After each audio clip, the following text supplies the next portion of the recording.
belong to cowbells. The cow part comes from cowboy, and the B-E-L-L-E is the love of the cowboy. You put it together and you get cowbell, all right? If you want it to belong, your husband, your brother, or you yourself had to have been in the cattle business for 10 years. If the husband, the brother, or obviously if you did, but the husband or brother, if they died, you were no longer a cowbell member. And in Kern County, what was shared with me, California kind of joined the ranks in '52 under Helen Carver. She said, well, in our group, we started to feel kind of sad when those gals weren't invited anymore. So we decided to make them honorary members. So you guys kind of get the feel for how this whole thing started. And California became involved in a real quick meeting. The men were doing their thing, the women were watching this fashion show, and suddenly the call came for, load the buses up, you got to go back to the hotel. Well, they hadn't even voted if we wanted to have a cowbell organization in California. So Helen Carver ran up to the microphone and she said, how many of you would like to be cowbell members? Hands were going up as people putting on their coats. Well, here's a slate of officers, bang, bang, bang, bang, bang. How many of you approve? Now, they all do. Loaded the buses, and that's how we got started. All right? We get to the part where Libby's all ready, and I'll just, if I go back to '69, that's when I first became a member, when Ken and I moved back to California. Mom paid my dues every year, and Libby's going to tell you a time when she didn't pay them on time. Pay the dues, my dues every year, and I do the same for my daughter-in-law. But this is what I remember in '69, going to the Elks Club and going to the Shamrock. There was always a punch bowl, and it was not just punch, okay? That is my memory. Now it's Libby's turn.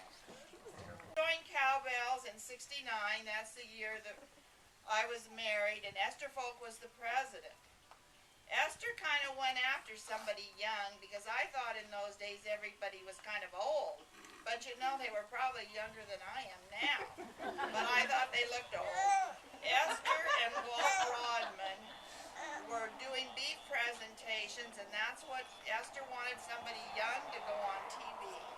So I did TV spots with Jane Hollister. I thought Melanie and I did them together too, but she says she didn't. But she went to Esther Folks to have lunch, so she pretended she was going.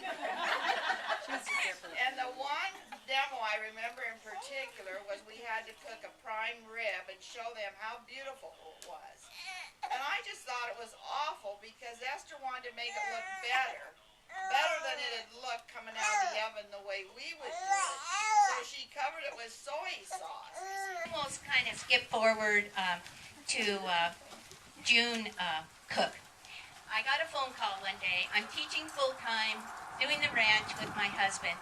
And she calls and she says, we need you for vice president. And here were her words. And it's just nothing, Melanie. It's just nothing. I'm thinking, nothing? Nothing? Well, if it's nothing, I'll give it a try. Okay, and was she slick, all right? It didn't seem like it was very long until I became president.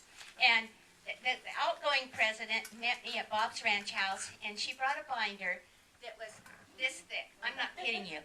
She sets it down, and she said, these are the things you're going to be doing. I'm thinking, yeah, I teach, I ranch, and those are the things I'm going to be doing. And that was when Lynn Bryan said something that was very, very good. She said, Melanie, you are a volunteer. You do what you can do.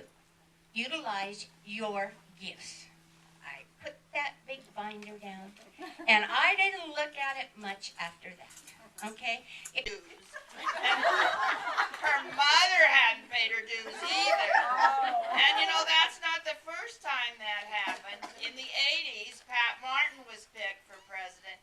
She hadn't paid her dues either. So you have to know some of these back behind the scenes stories. Yeah. That's it. That's the end of the Dog and Pony Show.